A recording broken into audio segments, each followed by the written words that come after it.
The blast was bad enough. It ripped through the port of Beirut, leaving the city shattered. Now there's pressure on a health system already overwhelmed by COVID-19, and Lebanon's food supply is threatened. 85% of the country's grain stores were destroyed in the blast. As an investigation begins, there are questions about how and why highly explosive material came to be stored at a harbour warehouse for years. More than 100 people are dead, thousands injured, and hundreds of thousands are homeless. Well, these are live pictures from Beirut, where it is just after 3 o'clock in the afternoon. It's understood more than 2,700 tons of ammonium nitrate were stored without safety measures. The disaster comes at a tense time for the city. 3 days before, a UN court is to deliver a key political verdict on the assassination of a former premier. For now, it's a race against time to find survivors. 3 days of mourning have begun in Beirut as it picks up the pieces from a massive explosion at its harbour area. Smoke is still rising from the blast site, with parts of the Lebanese capital looking like the scene of an earthquake. Relatives of those missing have turned to social media for help. An Instagram account was created hours after the disaster, allowing them to share pictures and appeal for information online. This is the moment disaster struck.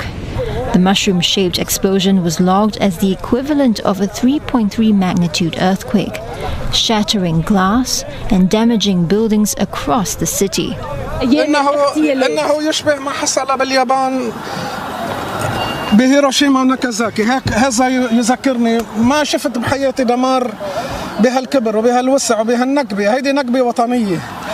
هيدي يعني مصيبة على لبنان. يعني ما بنعرف كيف بدنا نطلع منها. ما بنعرف بهالأيام نحن كنا يا دوب نقدر نمشي. واجتنا هالكارثة هيدي. يعني بدنا نضل قوايا، بدنا نضل نتمالك حالنا، نمتلك الشجاعة. بس كتير هالقد كتير فرد مرة على شعب.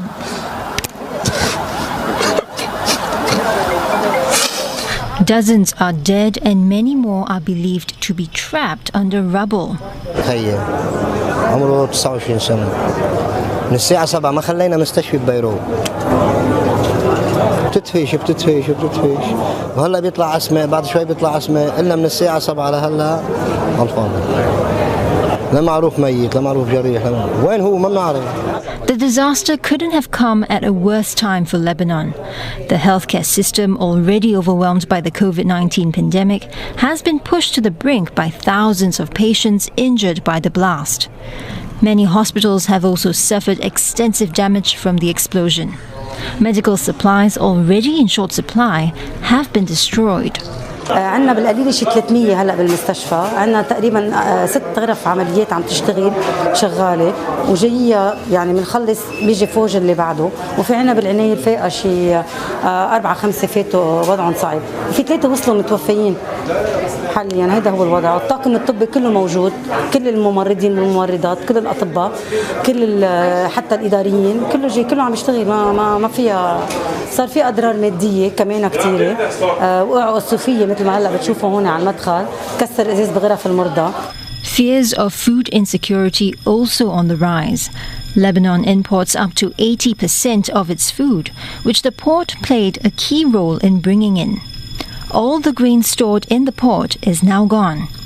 An investigation into the cause of the blast is now underway, with the focus on a warehouse said to have been illegally storing about 2,750 tons of ammonium nitrate. It's still unclear what could have ignited the explosive substance, or what it was even doing stored for years in the middle of the city. Lebanon's president has appealed for help to arrive quickly as the nation copes with what he calls a humanitarian crisis. Gulf nations have been among the first to react. Qatar has promised to send field hospitals to support the medical response. Kuwait says it will also send emergency medical aid. Even longtime rival Israel has offered humanitarian aid. Arab League chief Ahmed Abulaget has stressed the importance of finding out what happened. Canada, France and Britain have voiced their support. Britain is looking at technical and financial aid.